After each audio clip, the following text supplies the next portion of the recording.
Back to Recycled and Saved. We just unloaded a 1986 Honda Shadow 1100. This bike is a little bit outside our wheelhouse of what we usually take apart. It was kind of something that we're doing a little different here. It'd be a nice bike, but again, it's December here in Wisconsin. We don't have the space for it.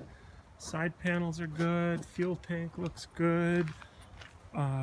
Everything is decent. The only flaws I see are it's got an aftermarket Saddleman seat and the passenger seat's tore, but they got the replacement one here for it. They already replaced the front one, and one of the signal lights is broke off. Other than that, everything is here. It all works.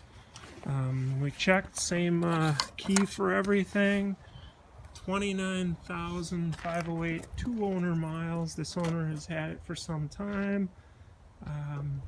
Let us know what you need off of this bike or other bikes that we've got that we've parted for you.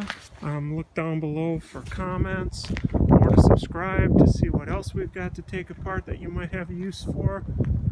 Check our eBay site for smaller, simpler stuff and buy it there.